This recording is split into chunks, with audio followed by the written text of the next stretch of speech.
Ya, selamat malam para sahabat. Malam ini saya bersama Cak Don. Intinya itu cangkruan, ngobrol-ngobrol tentang kehidupan. Saya ingin menanyakan pada Pak Cak Don. Cak Don, gimana kabarnya malam ini? Alhamdulillah baik. Saya senang kumpul-kumpul di cangkruan begini. Iya. Saya juga senang ini, momen yang sangat bagus ini buat saya. Saya bisa tanya-tanya tentang apa yang saya nggak tahu. Boleh. Iya. Katanya Tuhan itu ada. Seandainya Cak Don itu ditemui oleh Tuhan, apa yang Cak Don lakukan ya Don? Asik. Ini pertanyaan asik seandainya. Ini pertanyaan yang selalu saya tunggu-tunggu. Saya kepingin mengungkapkan perasaan saya seandainya ya saya ketemu Tuhan. Saya kepingin yang jelas tanya kabar Tuhan dulu. Gimana Tuhan? Gitu. Mungkin saya, oh Tuhan ternyata berbaik hati mau menemui saya. Selama ini saya cari-cari nggak ada. Ternyata tahu-tahu ditemui oleh Tuhan. Ih, asik kali ya. Makanya perasaan yang kemungkinan akan saya ungkapkan salah satunya saya kepingin tanya kepada Tuhan. Tuhan, sudahkah Tuhan menemui oleh hamba-hambanya? Menemui hamba-hambanya. Saya berpikir Tuhan kan yang punya kuasa. Maka Tuhan kan bisa menemui hambanya. Kasihan hamba-hambanya yang selama ini mencari Tuhan itu di mana. Cuma ada kabar burung aja. Tuhan ada di mana-mana. Dan Tuhan tidak ada di mana-mana. Itu kan membingungkan. Seandainya tahu-tahu saya ditemui oleh Tuhan, itu mungkin saya ungkapkan. Saya kepingin ciptaan-ciptaan yang lain diberi kesempatan untuk ketemu Tuhan. Tidak hanya kesempatan aja, selalu ketemu Tuhan. Asik kali ya. Berarti sudah nggak ada hukum syirik lagi, sudah nggak ada dosa yang tidak terampuni lagi, kan mereka sudah ditemui. Seandainya Tuhan mau begitu, itu asik menurut saya. Itu salah satunya itu. Iya. Tidak minta sesuatu yang wow gitu misalnya, pengen itu. Oh boleh. Kalau Tuhan mengizinkan saya dan untuk meminta sesuatu yang wow, salah satunya saya kepingin menjadi sahabatnya Tuhan. Saya kepingin semua ciptaan Tuhan menjadi sahabatnya Tuhan, tapi tetap mempertuhankan Tuhan. Dan semuanya, orang-orang kenal sama Tuhan. Dan Tuhan tidak pelit dengan ilmunya, menyampaikan satu kehidupan yang benar yang harus dijalani sebagai hamba Tuhan. Asik kali ya, biar kita ini tidak bingung-bingung. Kita baca kitab, baca Al-Quran itu sesuai dengan pemahaman kita, tidak pernah kita crosskan kepada Tuhan. Seandainya saya ditemui Tuhan, apa yang saya baca saya crosskan kepada Tuhan, apa yang saya pahami di Al-Quran akan saya crosskan kepada Tuhan, biar kita tidak gagal paham. Tuhan ini sangat misteri. Kata-katanya masih perlu penerjemahan. Penerjemahan itu kadang-kadang jauh dari keinginan Tuhan. Kalau seandainya saya ditemui Tuhan, asik. Ya Tuhan, bagaimana dengan kalimat wa inna katsiran minan nasi biliqa'i rabbihim lakafirun. Sesungguhnya kebanyakan manusia amat mengingkari pertemuan dengan Tuhannya. Ada bahasa seperti ini saya sampaikan kepada Tuhan. Kenapa Tuhan berbicara seperti itu? Kenapa tidak diganti? Sesungguhnya kebanyakan manusia amat merindukan, mencintai untuk bertemu dengan Tuhan. Kalau bahasa ini turun, mestinya sudah nggak ada sekat antara ciptaan dengan Tuhannya. Kenapa bahasa ini harus turun? Kenapa? Ini membuat orang-orang tertentu aja yang bisa ketemu Tuhan. Ini nggak adil menurut saya. Harusnya Tuhan menciptakan itu dalam rangka untuk mengenali dirinya. Kenapa Tuhan harus berkata seperti ini di Al-Quran? Tapi biarlah, sudah terlanjur dikatakan, saya harus bagaimana? saya hanya hamba lemah. Mungkin saya akan mengusulkan bagaimana energi yang ada di firman itu tidak banyak mempengaruhi pemahaman manusia. Sehingga kalau kamu berkata-kata bagaimana cara ketemu Tuhan, orang selalu mengatakan harus suci dulu, harus mati dulu, harus berbuat baik dulu. Emang orang yang berdosa gak boleh ketemu Tuhan? Bagaimana kalau orang berdosa kepingin minta maaf langsung kepada Tuhan dan Tuhan bisa memberikan ampunan? Ini akan lebih etis. Maka orang berdosa pun boleh ketemu Tuhan, manakala orang itu mau minta maaf sama Tuhan. Kalau orang suci aja yang ketemu, gimana? Menurut saya ini nggak masuk akal di otak saya, di hati saya. Itu mungkin yang akan saya sampaikan kepada Tuhan seandainya saya ditemui oleh Tuhan. Ya. Rasanya kalau seperti pemaparan ini tadi rasanya indah gitu ya. Jadi apa-apa yang kita nggak tahu langsung bisa tanya ke Tuhan. Iya. Tapi kira-kira maukah Tuhan itu menemui kita? Itu pertanyaannya. Maukah Tuhan itu menemui kita, Cak Don? Ya, itu yang saya heran kalau ada Tuhan berkata seperti itu. Mungkin Tuhan lupa kenapa menciptakan alam semesta, kenapa menciptakan makhluk-makhluknya. Tuhan bercita-cita untuk dikenali tidak hanya sebuah nama. Nggak tahu kalau Tuhan formatnya cukup nama aja, cukup untuk dikenali. Kalau Tuhan berkata seperti itu, Tuhan tidak konsisten. Tuhan harus mau. Ini adalah hak ciptaan untuk bertemu dengan Tuhan. Tuhan jangan mengingkari kata-katanya sendiri. Innallaha la yukhliful mi'ad. Sesungguhnya Allah Ta'ala tidak akan mengingkari janjinya. Kalau seperti ini berarti Allah Ta'ala mengingkari janjinya. Bagaimana makhluknya bisa menuhankan Tuhan yang sesungguhnya kalau Tuhan sendiri nggak mau menemui ciptaannya atau hambanya? Ini ironis kalau bahasa ini keluar dari Tuhan. Semoga Tuhan tidak mengatakan seperti ini. Tuhan itu bisa dilihat kalau Tuhan mau memberikan kemampuan hambanya untuk melihatnya. Tuhan jangan pelit-pelit dengan kekuatannya. Beri kekuatan setiap ciptaan, setiap hamba untuk dikasih kemampuan untuk bertemu dengan Tuhan. Biar hambanya, biar ciptaannya tidak salah menyembah Tuhan. Ini akibat Tuhan pelit dengan ilmunya. Akhirnya jangan salahkan banyak manusia-manusia, banyak ciptaan-ciptaan itu menuhankan selain Tuhan. Contoh kecil, ketika kita nggak tahu apa-apa mau bertanya ke Google. Jangan salahkan Google. Ini karena Tuhan sendiri yang tidak mau menjadi Google. Harusnya Tuhan sudah menjadi Google sebelum adanya Google. Akhirnya sekarang banyak orang-orang menuhankan Google, menuhankan medsos, selalu minta apa-apa yang terjadi itu di medsos. Coba Tuhan kalau memberikan semua kejadian itu kepada manusia, mungkin nggak perlu manusia itu atau ciptaan yang lain menuhankan yang lain. Semoga Tuhan mau mendengarkan orang goblok ini berbicara. Ini hanya orang goblok yang berbicara. Orang yang ingin bicara, ya berbicara. Saya ketika bicara ya ketika saya ingin. Ketika saya tidak ingin, ya saya nggak bicara, nggak ingin bicara. Lain dengan Imam Ghazali. Kalau tidak ingin menulis, dia menulis. Ya, kalau ingin menulis, dia tidak menulis.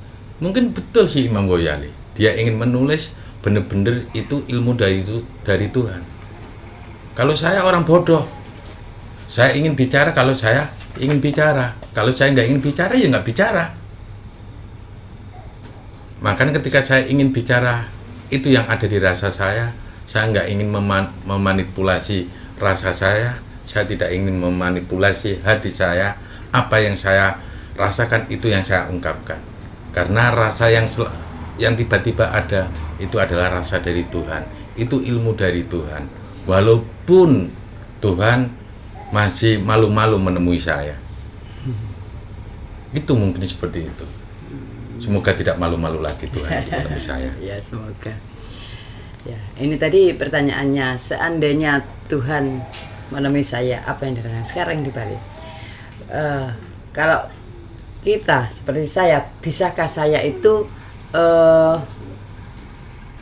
apa bahasanya, bertemu Tuhan? Atau apa ada syarat kalau saya ingin bertemu Tuhan? Tidak ada satu manusia pun yang bisa bertemu Tuhan. Yang ada adalah manusia dipertemukan oleh Tuhan. Manusia ketemu Tuhan karena kekuatan Tuhan, karena seizin Tuhan. Persyaratan nggak ada. Rasakan bahwa Tuhan yang rindu. Kamu cukup mengharapkan aja untuk ketemu Tuhan. Cukup mengharapkan.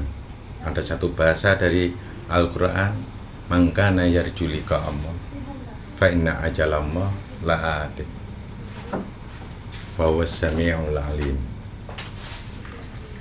Kalau lihat firman ini, kita cukup mengharapkan untuk bertemu Tuhan. Ya, saya ulang lagi, mangkana yarjulika Allah, barang siapa yang mengharapkan perjumpaan dengan Allah, fa inna ajalallah, sesungguhnya waktu yang ditentukan oleh Allah la'atin, akan segera tiba. Ini artinya apa? Kita waktu itu akan tiba manakala kita mengharapkan. Mengharapkan di sini ya mengharapkan kepada kekuatan Tuhan, waktu yang ditentukan. Kalau sudah waktu ditentukan, maka kekuatan Tuhan akan berjalan pada hamba itu. Maka kita cukup bermodalkan mengharap. Kalau Mbak tadi bilang ada persyaratan cukup mengharap. Dan memang kamu kepingin rindu kepada Tuhan, dan memang kamu kepingin menyembah Tuhan tidak hanya sekedar sebuah nama. Memang kamu ingin ketemu Tuhan, kepingin minta dibimbing oleh Tuhan agar tidak salah menjalani hidup ini. Itu yang penting. Modalnya adalah mengharapkan untuk bertemu gitu ya. Betul. Iya, karena seperti yang saya rasakan menjalani hidup itu kayaknya Tuhan itu hanya menciptakan saya nantinya untuk disiksa saja. Soalnya kalau saya menilai diri saya banyak persen itu tidak akan mungkin masuk surga. Yang ada saya masuk neraka, itu rasanya.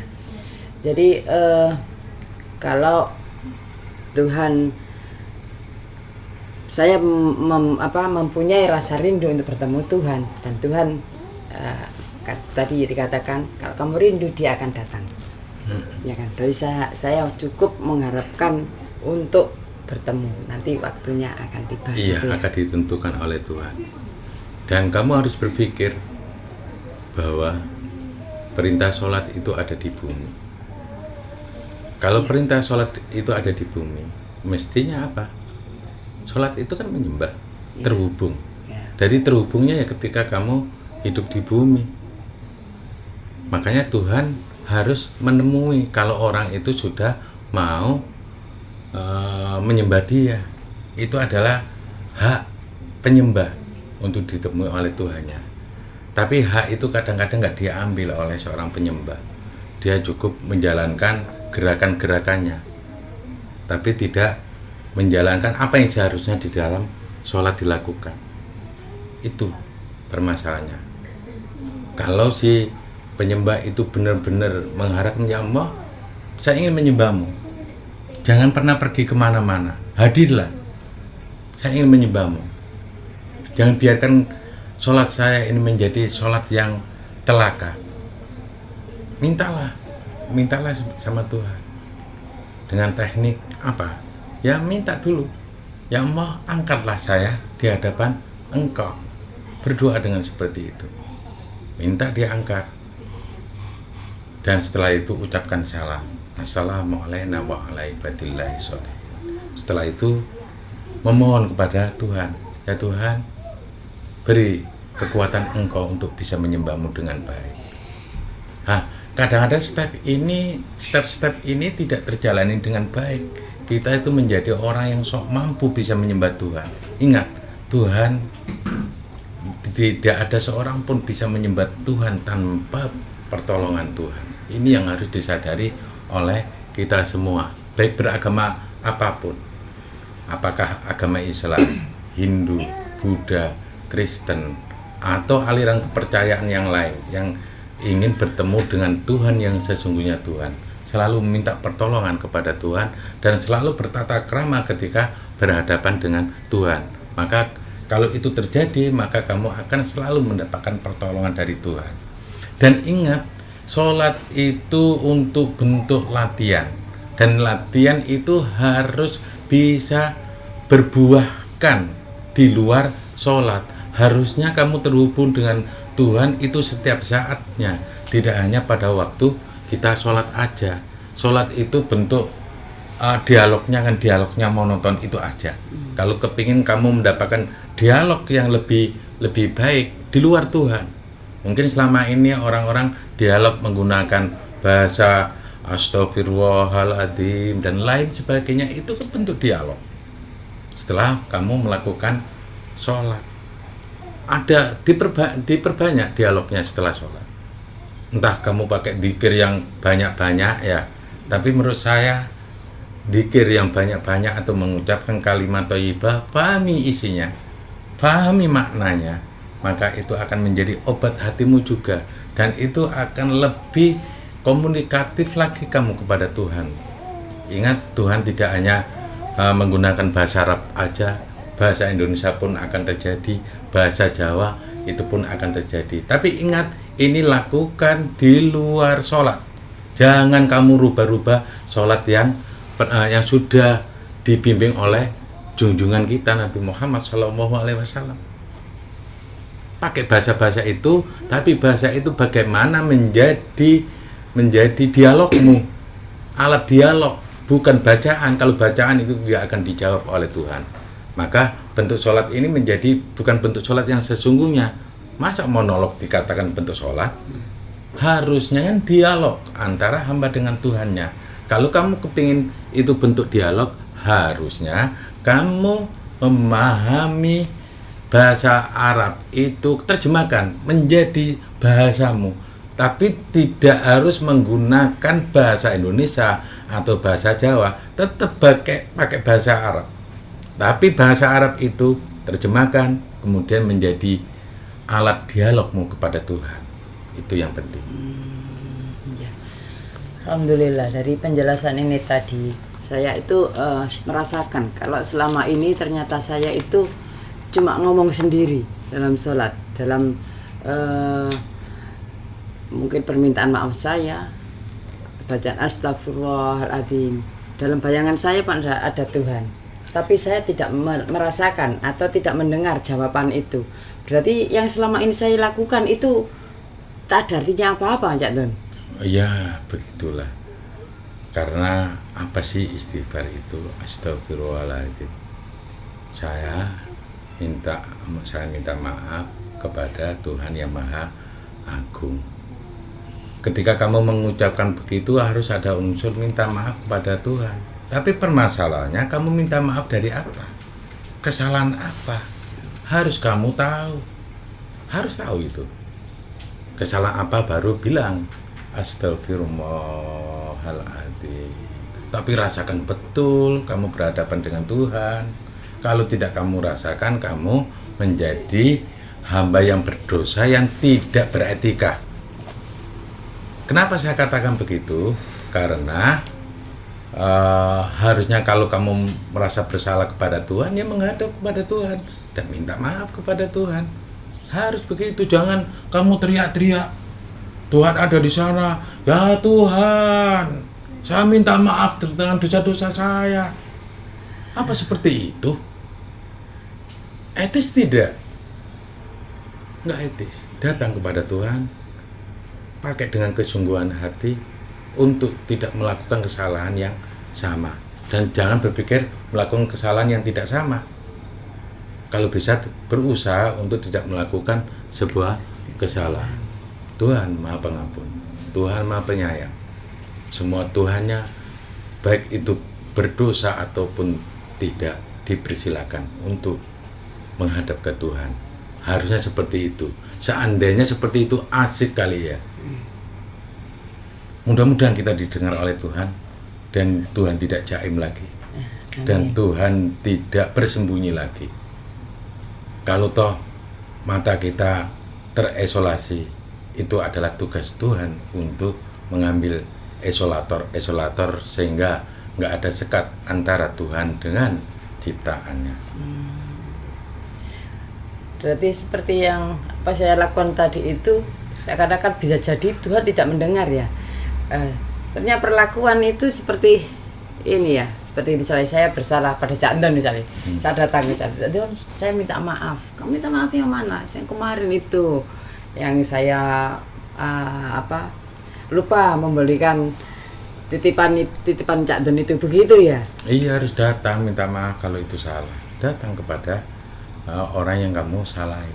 Itu akan lebih beretika.